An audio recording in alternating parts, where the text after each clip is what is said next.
नमस्कार साथियों। मेष राशि वालों के लिए मंगल और राहु युति बन रही है और बृहस्पति का गोचर भी हो रहा है। गोचर में यानी कि बृहस्पति देव एक राशि में 13 महीने तक रहते हैं और वो समय उनका पूरा हो गया है 13 महीने का। अब वो 13 महीने एक राशि में रहने के बाद अगली जो उनकी राशि है उसमें जा रहे हैं। मंगल देव 40 दिनों के लिए राहु के साथ अगली राशि में जा चुके हैं। इसका मेष राशि वालों के ऊपर क्या प्रभाव पड़ने वाला है, आप क्या करें ताकि आपको मैक्सिमम पॉजिटिव रिजल्ट मिले, नेगेटिव इफेक्ट कैसे आपका कम हो, ये सारी बातें इस वीडियो में मैं आप लोगों को बतलाने वाला हूं। मित्रों, आपके लग्न कुंडली में चंद्र कुंडली से द्वादश भाव में मंगल राहु बैठ गए हैं। 12th हाउस के अंदर मीन राशि पड़ती है और उस मीन राशि में मंगल और राहु बैठ गए हैं, यानी कि गोचर में राहु पहले से थे और राहु अब जाकर के एक साथ युति बना लिए हैं। मंगल और राहु जब एक साथ युति बना लेते हैं किसी भी राशि में किसी भी भाव में, तो वो अंगारक योग कहलाता है। अंगारक योग, इससे पहले भी मैंने कंप्लीट वीडियो बनाई थी अंगारक योग के बारे में, जिसमें बतलाया भी गया है कि अंगारक योग एक नेगेटिव योग है। कोशिश ये रहती है राहु की कि वो मंगल को इफेक्ट करे और मंगल का जो नेगेटिव इफेक्ट है वो आपके ऊपर आए। अब यहाँ पे बात ये होती है कि आपका मंगल राहु का अंगारक योग किस भाव में बन रहा है। तो मेष राशि वालों के लिए द्वादश भाव में बन रहा है और मेष राशि के द्वादश भाव में बनने से आपका लग्नेश मंगल द्वादश भाव में राहु के साथ चले जाने से एक नेगेटिव इफेक्ट देने वाली स्थिति बन रही है, जो चोट, दुर्घटना, जेल, पुलिस, जो भी होता है, कारावास, यानी कि नेगेटिव।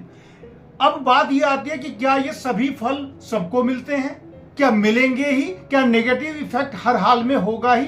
तो इसका जवाब है नहीं। इसलिए नहीं क्योंकि गोचर में कुंडली के अंदर, गोचर के अंदर, ब्रह्मांड में गोचर जो राशियों में जाते रहते हैं, लेकिन अगर आपके लग्न कुंडली में मंगल अच्छी स्थिति में है, राहु अच्छी स्थिति में है, तो उसका नेगेटिव इफेक्ट कम से कम आएगा। लेकिन अगर आपकी कुंडली में भी मंगल राहु योग लगा हुआ है जन्मकालीन, या फिर मंगल बहुत ही खराब परिस्थिति में है, तो इसका इफेक्ट ज्यादा आएगा।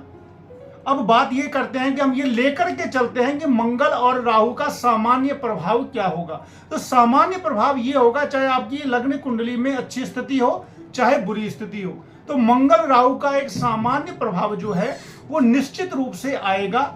द्वादश भाव के अंदर मंगल राहु की युति आपके अंदर एंजाइटी जरूर लाएगी, किसी न किसी प्रकार से तनाव जरूर होगा, किसी न किसी प्रकार से छठे भाव पर में मंगल और राहु की दृष्टि पड़ रही है, तो ये एक छोटा मोटा या बड़ा कैजुअलिटी योग जरूर बना रही है। राहु जब द्वादश भाव में जाते हैं तो व्यय करवाते हैं। व्यय का मतलब होता है अनावश्यक खर्च। और जब मंगल द्वादश भाव में जाते हैं, ये गोचर एक नियम बना हुआ है, मैथमेटिकल कैलकुलेशंस होती है कि कौन सा प्लेनेट किस भाव में जाएगा तो क्या मिलेगा। तो राहु जब 12th हाउस में रहते हैं, तो आपका तो पिछले काफी दिनों से राहु जो है वो 12th हाउस में है, तो नेगेटिव इफेक्ट दिए हुए हैं। मंगल जब द्वादश भाव में जाता है तो एंजाइटी जरूर देता है। एंजाइटी यानी कि आपको मानसिक रूप से पीड़ित होंगे, रोग बढ़ाता है, कैजुअलिटी देने की कोशिश करता है, ऑपरेशन तक करवा देता है, क्योंकि मंगल का छठे भाव से संबंध बना, मंगल की छठे भाव पर में दृष्टि पड़ गई। अब ये बातें कब तक हैं, कब तक हमें ज्यादा सावधान रहने की जरूरत है? तो मित्रों, 26 अप्रैल से मंगल देव गए हैं मीन राशि में, 40 दिन रहते हैं, आप काउंट कर सकते हैं। हो सकता है कि कहीं पर 28 अप्रैल को दिया गया है, कहीं पर 27 अप्रैल को दिया गया है, क्योंकि हर एक जगह पर पंचांग में लैटिट्यूड की वजह से हो सकता है कि कभी कभी 1-2 दिन आगे पीछे रहता है। लेकिन मान करके चले कि जिस दिन ये राशि में जाएंगे, अप्रोक्स आप 28 अप्रैल 26 से 28 के ले सकते हैं, तो 40 दिन तक ये मंगल राहु की युति आपके द्वादश भाव में रहेगी, जो आपके लिए समस्यादायक है। इस तरीके से जब वहां से वो निकल जाएंगे, यानी कि जब मंगल मीन से निकल के आ जाएंगे आपके लग्न में, तब तक आपको इंतजार करना चाहिए, क्योंकि जब वो मीन से निकल के मेष राशि में आएंगे, तो मंगल लग्नेश होकर के, लग्न में आकर के, स्वगृही होकर के रोचक योग बनाएंगे, जिसे पंच महापुरुष योग कहा जाता है। तो 40 दिन तक के लिए आपको आराम से पेशेंस रखना है और जो भी मंगल देव की है वो पूजा करनी है। बात आ जाती है बृहस्पति देव की, तो बृहस्पति भी बस आज कल में 28 अप्रैल वैसे दिखला रहा है, तो हो चुका है कि बृहस्पति देव आपके द्वितीय भाव में चले गए। मित्रों, बृहस्पति बहुत धीमे प्लेनेट है, यानी कि उनको एक राशि में 13 महीने लगता है एक राशि से दूसरी राशि जाने में। तो हो सकता है एक शुभ इफेक्ट देने में उनको थोड़ा समय लगे, क्योंकि कोई भी प्लेनेट अच्छा शुभ फल तब देता है जब वो कम से कम अंश बली होता है।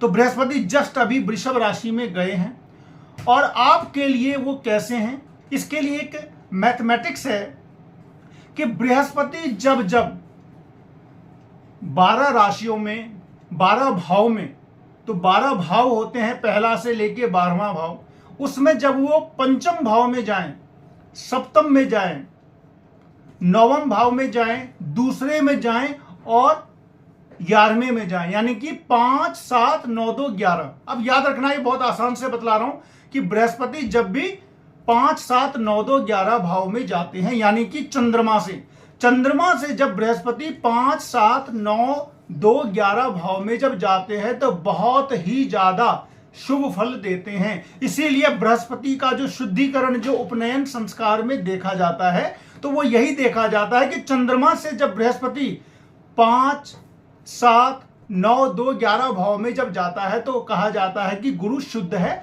और उपनयन संस्कार किया जा सकता है। तो परिस्थिति ये बन रही है कि मेष राशि वालों के लिए बृहस्पति चले जाएंगे द्वितीय भाव में, और द्वितीय भाव में बृहस्पति का शुभ फल मिलता है। बृहस्पति पूर्ण शुद्ध होते हैं और उसमें शुभ फल ही मिलता है।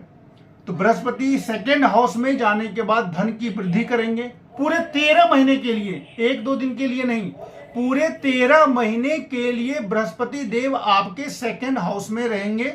और उसका आपको कैसे फायदा उठाना है, क्यों फायदा उठाना, क्योंकि जो मंगल लग्नेश और बृहस्पति भाग्येश, यानी कि भाग्य का स्वामी होकर के सेकेंड हाउस में बैठे हैं।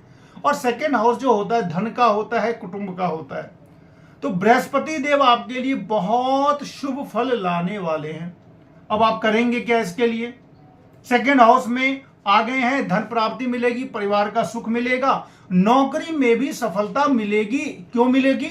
इसके पीछे भी मैथमेटिकल कैलकुलेशन है, क्योंकि बृहस्पति का 10वें भाव से संबंध बनेगा। बृहस्पति की 9वीं दृष्टि जो है आपके 10th हाउस पे पड़ेगी, और जब बृहस्पति 10th हाउस पर दृष्टि देंगे तो निश्चित रूप से 10th हाउस आपकी नौकरी का है, प्रमोशन का है, रिजल्ट का है, और भी आपके किसी भी प्रकार का पॉजिटिव चीज का है। तो बृहस्पति वहां पर आपको काफी फायदा देने वाले हैं। मंगल और राहु की जो युति है, मैं तो कहता हूं कि 5 जून तक आपको पेशेंस रखना है, हनुमान जी की पूजा करनी है, राहु देव की पूजा करनी है, यथासंभव हनुमान चालीसा या फिर सुंदरकांड पाठ करना है। राहु के लिए आप सफाई कर्मचारी को राशन या फिर राशि जो भी हो सकता है आप उचित दान करते रहें, और हनुमान जी के लिए पूजा करते रहें, और जो उनका जो मंत्र है वो मंत्र का भी जाप करते रहें। इससे क्या होगा, अगर आपकी कुंडली में कुछ नेगेटिव इफेक्ट होगा भी तो मंगल राहु युति का नेगेटिव इफेक्ट कम से कम हो जाएगा। हालांकि कंप्लीट चेंज नहीं होता है, ग्रहों का प्रभाव हर किसी पे पड़ता है। जिसने धरती पे जन्म लिया है उसकी कुंडली बनी है, और कुंडली में सभी 9 के 9 ग्रह जो हैं वो अपने समय पर इफेक्ट देते हैं। लेकिन हम कुछ उपाय जब करते हैं तो उससे शांति जरूर होती है। इस तरीके से लगभग जून के बाद बृहस्पति देव काफी अच्छी स्थिति में आएंगे, मंगल आपके लग्न में आ जाएंगे और वो रोचक योग बनाएंगे। काफी बड़ा फायदा होने वाला है। मित्रों, जो पहली बार देख रहे हैं उनसे रिक्वेस्ट है कि आप लोग सब्सक्राइब जरूर करें और शेयर भी करें। और फिर नेक्स्ट वीडियो में मैं बतलाने जाऊंगा आप लोगों को वृषभ राशि के बारे में। मिलते हैं नेक्स्ट वीडियो में, तब तक के लिए नमस्कार।